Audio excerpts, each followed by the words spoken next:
Hi, this is Christopher Perrin with a word about the liberal arts.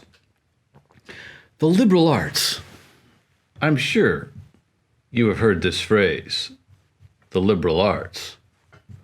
Perhaps you've even gone to a school or college that purports to teach the liberal arts. Well, in that case, you must know what the liberal arts are. Can you name them?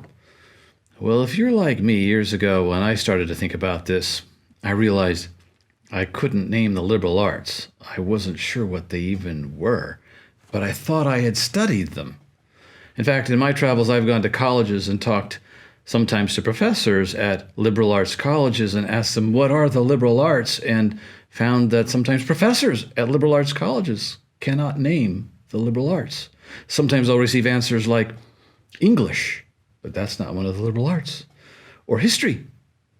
Certainly philosophy must be one of the liberal arts, but no, philosophy is not one of the liberal arts, not traditionally speaking. It was, of course, English history and philosophy were disciplines in which the liberal arts were well at play, but none of those are a liberal art. Well, then what are the liberal arts? Traditionally, there were the seven liberal arts, the artes septem liberales, and they were in three groups. The trivium, which meant the threefold way of the language arts, the arts of mastering language, which were grammar, logic, and rhetoric. And then there were the quadrivium arts, or the mathematical arts. There were four of them. The word quadrivium means the fourfold way. And the quadrivium arts were arithmetic, geometry, astronomy, and music. Together, 3 + 4 = 7, 7 liberal arts. What were the liberal arts for? Well, that's a great question. And it gets to the word liberal. If you could name the 7 liberal arts, why are they called liberal and why are they called arts? Well, the Latin will help us.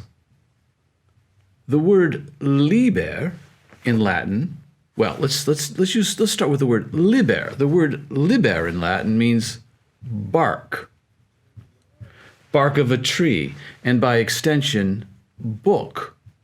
Why? Well, the ancients used the bark of a tree as kind of an ancient paper. And from paper, we know we can make books. So from liber, we get book. And you might think of the English word library, where we house books. That would be an English derivative from liber. But also from liber, the Romans derived the word liber, and liber meant free. To be free, unrestricted, free from tyranny and slavery. And they had an associated noun, libertas.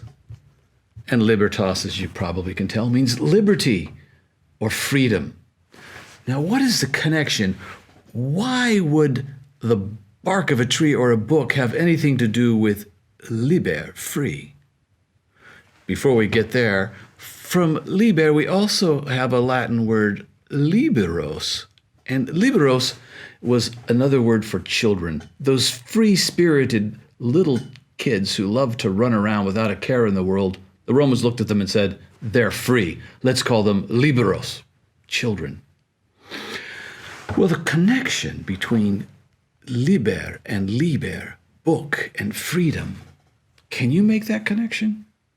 Well, think about it. If someone were to give you a document, say a document to buy a house or a car or something else expensive like your smartphone, but you couldn't read the big print or the fine print, well, you tell me who's serving whom.